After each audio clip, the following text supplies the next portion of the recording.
Now, without any further ado, it is what it is. That's it. That's it. It's what it is. That's the entire review. It's time to go release Thundercat album. It is what it is. Thundercat's an LA bassist, singer, and producer. Came up as a member of the thrash band Suicidal Tendencies, but then later I think he was a session musician for a while, and as well as a producer. But he ended up being a huge contributor for Flying Lotus and the Brain Feeder record label, as well as Kendrick's To Pimp a Butterfly. He ended up being huge on that record and was featured on These Walls, and I'm pretty sure he got credit for the Grammy as well. Yeah, he was featured on a couple other tracks. I can't remember which ones, though, off the top of my head. I think These Walls was the one that won the Grammy. Yeah, that was the one that won the rap and sung collaboration. Mm-hmm. And then in 2017, after a couple of other solo projects, he really came into more of a national spotlight with the album Drunk, with great tracks like Captain Stupido, Show You the Way, featuring Michael McDonald and Kenny Loggins of all people. Them Changes was probably his biggest hit off of this, as well as Tokyo, Friend Zone, and Walk On By, featuring Kendrick himself. And now here we are in 2020 with It Is What It Is. Back in October 2 years ago, in 2018, he released King of the Hill as the first single, and then after that released Black Qualls, Dragonball Durag, and Fair Chance earlier this year, leading up to the album's release.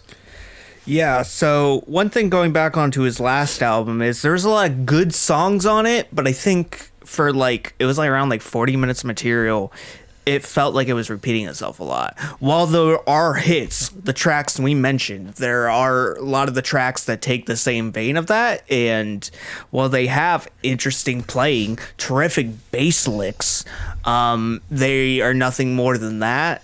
Either repeated ideas or really not saying that much, anything interesting, and it really doesn't come off as a good highlight of Thundercat's personality. And that's one of the things I was excited about this for, was the singles leading up to this really showcased his personality really, really well.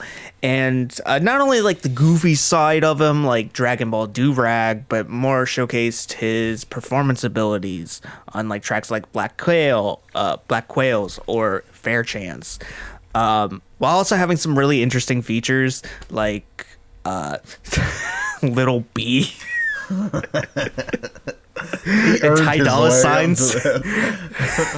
The collaboration of both Ty Dolla Signs and Little B is surprisingly, it works. I can't explain it.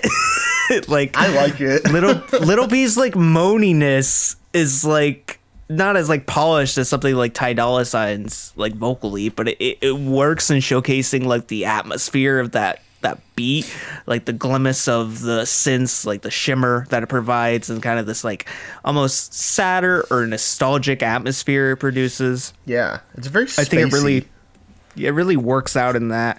But listening to this, at first I thought it was kind of the same deal as Drunk, but as time went on, I noticed more and more flaws of this album, and I just really don't care for the mixing.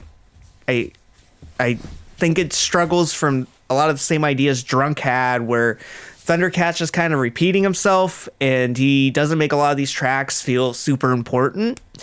And then a lot of these other tracks have just terrible drums in the mix. Just the drumming is fine, but the mixes for them are terrible. This just god awful. They don't sound clean. They don't sound lo-fi. They just sound like trash. It's not hollow or flat or anything like that. They just sound like they're peaking near constantly on some of these tracks. Interstellar Love, the drums on that are not nasty sounding. They just are gross. But this thing's makes it seem a lot more compressed a lot of the time. And it doesn't come off as an aesthetic choice or even kind of a stylistic choice over the course of the entire album.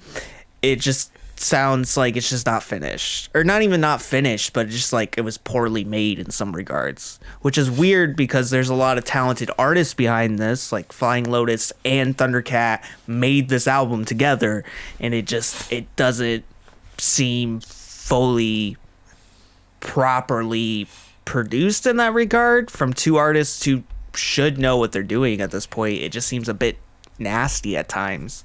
Yeah, I would agree. I think that sometimes the mixing just really takes away from like what Thundercat is trying to say, and that's, I think, really disappointing to me. Like, that's probably the biggest disappointment on here. It's like, I don't think that Thundercat is performing badly.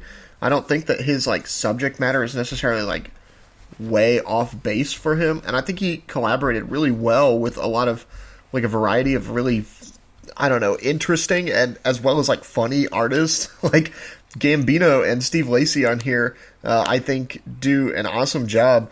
But then he's also got just like personal friends like Zach Fox and Overseas, and then Lil B. I can't help but think it's like so memey that he would get him on this album. But like, he actually did a good job. I think Zach Fox did a good job as well. Like they added to this. But yeah, I just like, part of me wonders like if the mixing is like this because as I was listening to it, I realized like Thundercat's not just a vocalist. Like, he got his start like as a bassist, as a bass player, and he like, I mean, that's really like what he's well known for. I'm thinking of like Never Catch Me from the Flying Lotus, You're Dead. Like, his bass solo in that is crazy.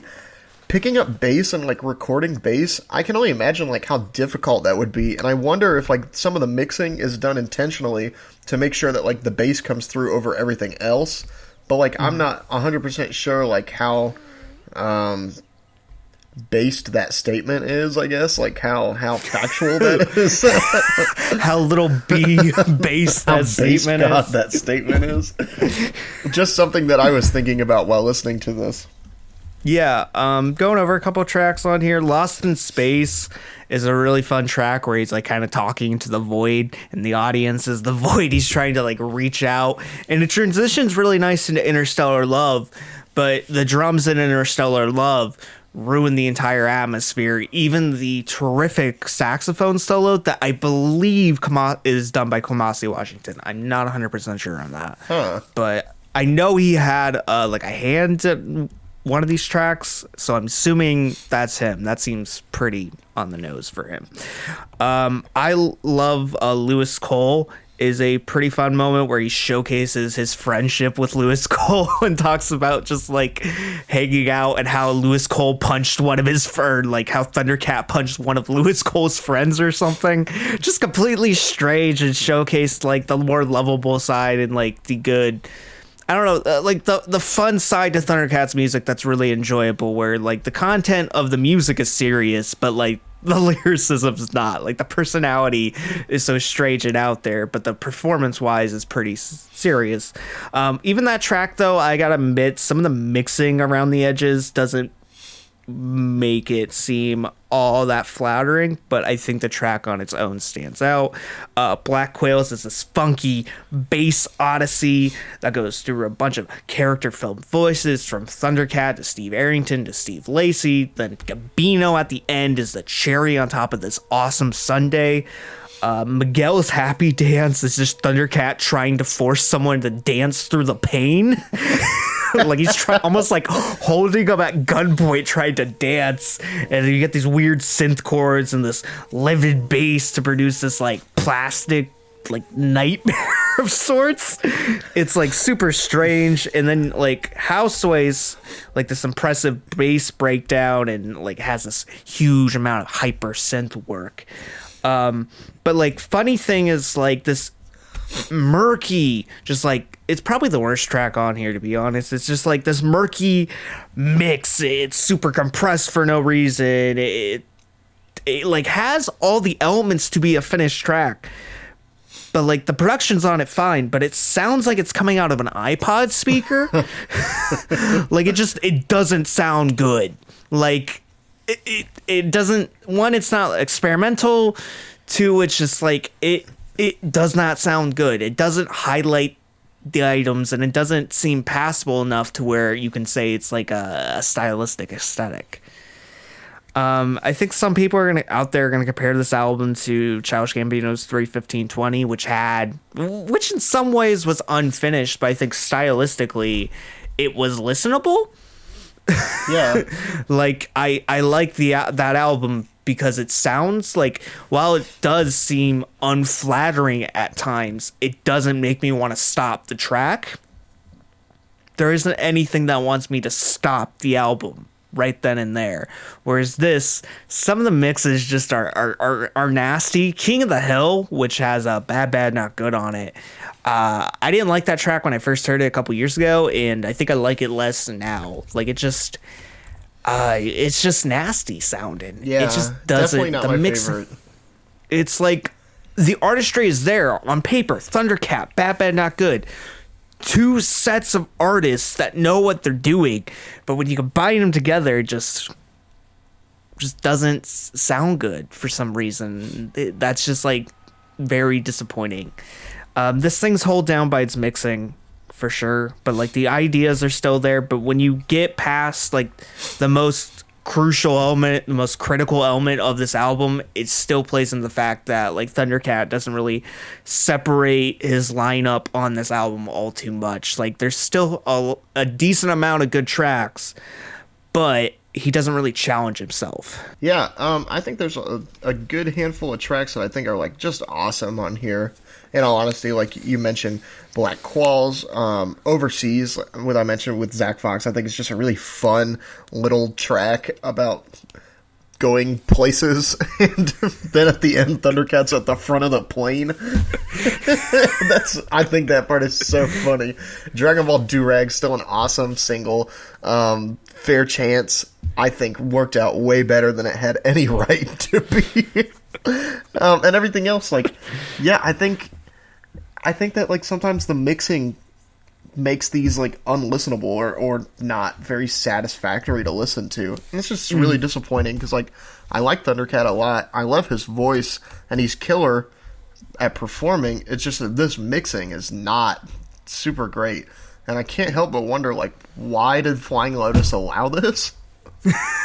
Like, it doesn't make a lot of sense because it's just like, it's not good. Like, I know it's not good. Like, I think a typical consumer would find a lot of the mixing on here to be very shoddy because it's just like these drums are not flattering whatsoever. Like, they just pierce my ears. Like, yeah. Like, I don't understand the process behind this album in a lot of ways because it in regards of like the final product, it's just not all there. No, and I think it makes me think about like what we discussed with Gambino's last album, just like you mentioned. Whereas like I think that was probably intentional. This feels really unintentional. That's such a shame because, like I mentioned, like a lot of these songs I think would be really great if they were mixed better. And I feel really bad about like knocking it from the mixing because I don't necessarily think that like Thundercat had a huge hand in that. Keep in mind, though, scores are futile and meaningless. Right now, I think this is like a 5. Yeah, I'd give it about a 6 probably. I hope in the future we get a more polished Thundercat like we did kind of on the golden age of Apocalypse. That's probably his most like... I don't think it probably has his highest moments, but it's just like most polished, put together project.